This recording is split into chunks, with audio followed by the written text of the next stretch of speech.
Got a broken rear defroster here. I'm going to show you how to do one of these. I'm going to try to solder it. Sometimes it works, sometimes it don't. It should with this one. If it doesn't, I got to get one of them Permatex rear defroster kits. Those don't work all the time either. So it's always a last resort for me. I try to solder them first. This is on a Cadillac Escalade. I always get the feeling the biggest reason why these break is because this thing's coiled up really, really tight. So, I don't know, what I usually do is I'll untwist it. I'll uncoil it and I'll kind of try to stretch it out a bunch. And then when I put it back on,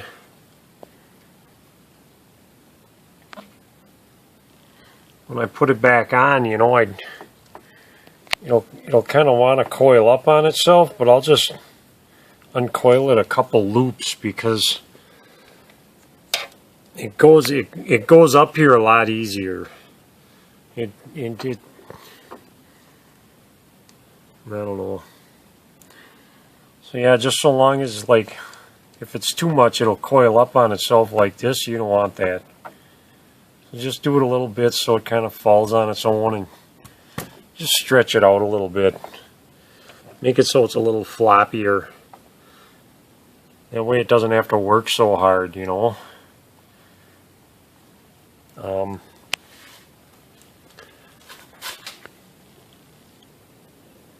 As far as getting these tabs out, they're really, you don't just come out real easy. There's a little thing in here you got to push in. And okay, now I kind of got this mounted on a vice grip. What you want to do is get some, I got 4060 rosin core solder. And I got this really old soldering gun. These things are really awesome for stuff like this because it gets super hot really fast. I've actually soldered radiators with this a long time ago. The tip's all screwed up from using acid core solder, but it works really good. I mean, these things are super hot. I don't even know if they sell these anymore. Gotta go see Grandpa for one of these. But yeah, you just want to put some solder on a soldering gun. And get it nice and full of solder. It kind of cleans the tip and just kind of do that. That works pretty good. You could wipe it with water or on a rag or something, but I don't. You want to fill this up.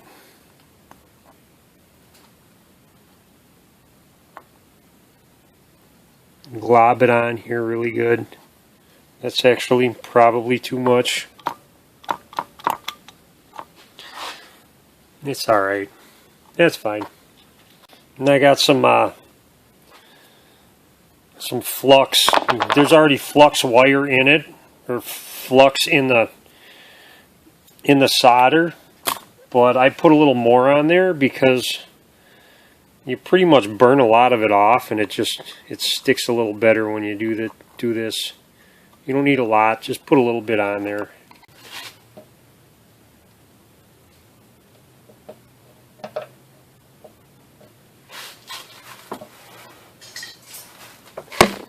Try to hold this up here.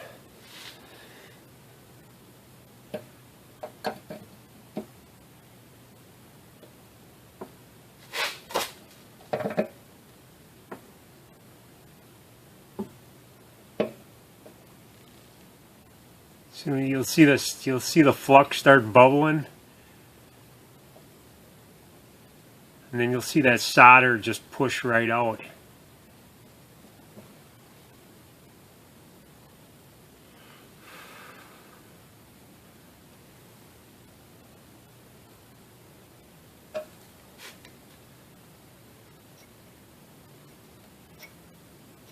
Ow, hot. Yeah, it's on there. That's really all you got to do.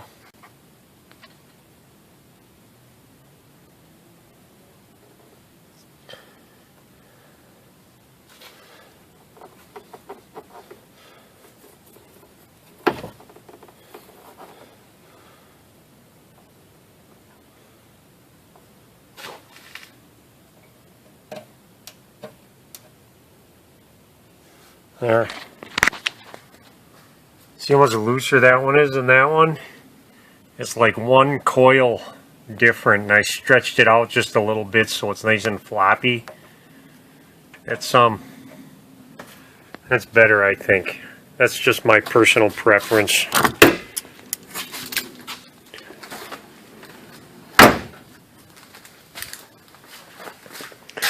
Just so long as it doesn't coil up all stupid inside the vehicle, which it didn't. It's laying pretty nice enough. You can tell that one's all tight, that one's all loose. That's fine.